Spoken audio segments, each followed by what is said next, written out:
Ya, bismillahirrahmanirrahim. Assalamualaikum warahmatullahi wabarakatuh. Saya ingin melanjutkan klarifikasi yang saya buat di video yang pertama ya. Ini masih berkaitan dengan salah satu bagian dari buku ilmu mantik, yaitu tentang kasus Pak Ahok yang saya sampaikan di bagian pembuka buku itu. Jadi saya tegaskan sekali lagi ya kepada teman-teman sekalian bahwa contoh itu saya kemukakan dalam konteks menyadarkan para pembaca bahwa ilmu yang akan dikaji dalam buku itu, dalam buku ilmu mantik itu punya keterkaitan yang erat dengan problem keseharian kita.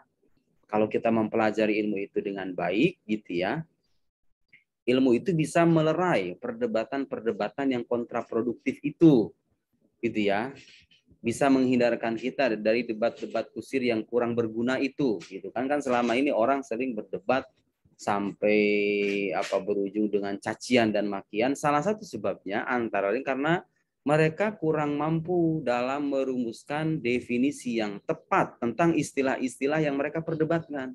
Juga kadang juga gitu ya, mereka tidak mampu menyuguhkan argumen-argumen yang logis untuk membuktikan kebenaran klaimnya masing-masing.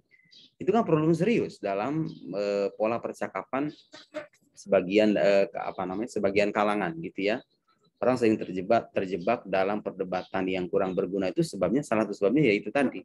Nah, ilmu mantik berperan dalam sisi itu, mengatur bagaimana caranya kita bisa berpikir dengan logis, dan ketika kita punya perbedaan pendapat kita bisa mempercakapkan perbedaan itu dengan argumen-argumen yang logis pula gitu ya. Dan kebetulan ketika tulisan itu dibuat memang orang sedang rame-ramenya membicarakan tentang kasus Pak Ahok gitu ya. Jadi kan ya udah saya masukkanlah itu ke dalam sampel. Itu tujuannya itu tadi.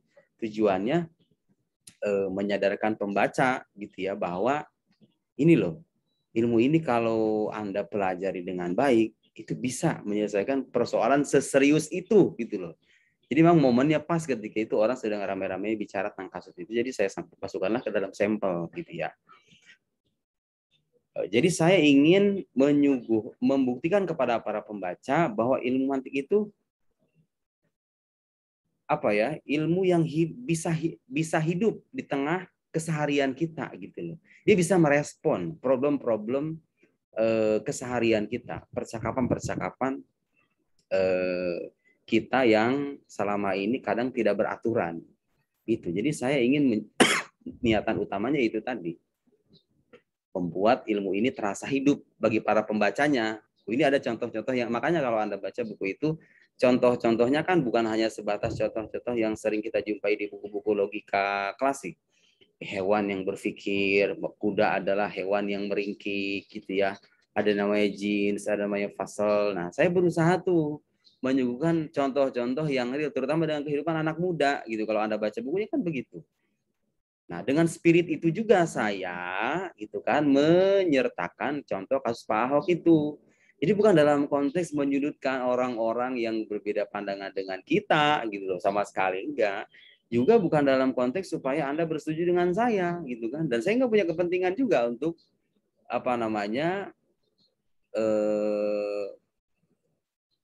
mewujudkan hal itu. Anda setuju atau tidak setuju bagi saya tidak terlalu penting gitu loh.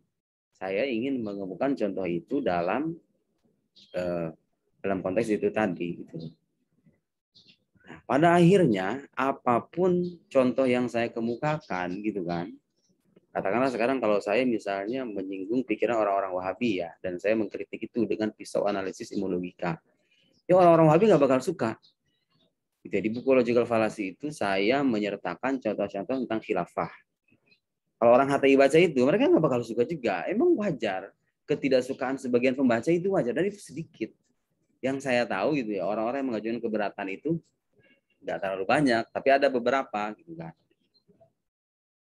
Dan saya juga memaklumi itu. Cuman saya merasa perlu untuk memberikan klarifikasi ini. Barangkali nanti ada orang-orang yang punya keberatan serupa. Kok mau bahas tentang kaidah mantik kok menyinggung tentang persoalan ini. Loh, justru persoalan ini penting dikemukakan gitu kan, supaya ilmu ini terasa hidup. Oh, ternyata iya ya.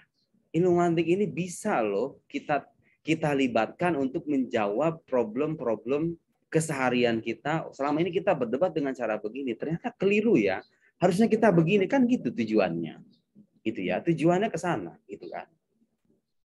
Nah, tapi pada akhirnya gitu ya, saya sadar betul bahwa ya yang tidak suka dengan apa yang kita tulis itu ya pasti ada. Gitu kan, dan saya juga memaklumi itu. Cuman ya pertanyaan kita mungkin apakah adil kita menilai sebuah buku yang jumlahnya ratusan halaman dengan 1-2 halaman tertentu yang kebetulan berbeda dengan selera kita gitu loh. Ya hak setiap orang juga menilai buku dengan penilaian apapun gitu ya. Dan saya juga persilahkan kepada para pembaca untuk menilai buku itu sesuai dengan penilaian Anda. Saya hanya bisa menyampaikan ini supaya kecurigaan dan keberatan itu terjawab. Nah, sebetulnya sini bukan persoalan serius gitu ya. Anda bayangkan itu buku ratusan halaman dan saya menyertakan contoh ini hanya 1-2 halaman aja, hanya di satu artikel aja. Itu pun dikemukakan dengan tujuan itu tadi, dengan tujuan supaya para pembaca sadar bahwa ilmu ini punya keterkaitan yang erat dalam menjawab persoalan-persoalan keseharian kita gitu loh, dari mulai yang paling ringan sampai yang paling serius gitu kan. Tujuannya itu tadi. Kalaulah benar Anda tidak suka gitu dan memandang itu sebagai persoalan yang serius, ya nggak jadi masalah, tinggal diloncat aja gitu ya. Tinggal diloncat aja, ambil yang baik. Ambil yang baik. Saya sendiri ketika membaca buku orang kan ada bagian-bagian tertentu yang tidak saya suka, tapi selama ada yang positif kenapa tidak saya ambil kan gitu. Itu kan apa, sikap yang bijak kan seperti itu gitu ya. Kita bisa masih bisa melihat madu di atas tumpukan racun gitu loh, kalaulah itu dianggap sebagai racun gitu ya. Kalau itu sebagai, tapi racun juga sedikit, kalaupun itu dianggap racun gitu ya.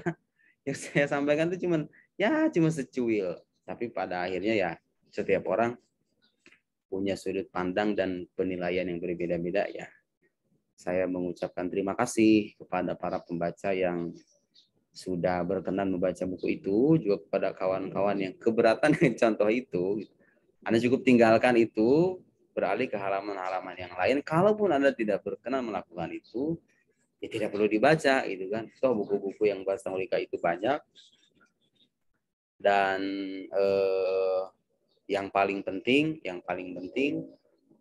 kita, melalui buku itu saya sudah ya berusaha gitu ya untuk membagi apa yang saya tahu, meskipun itu sedikit, dan saya berharap mudah-mudahan buku itu bermanfaat untuk semuanya, baik untuk yang pro maupun yang kontra. Demikian, wassalamualaikum warahmatullahi wabarakatuh.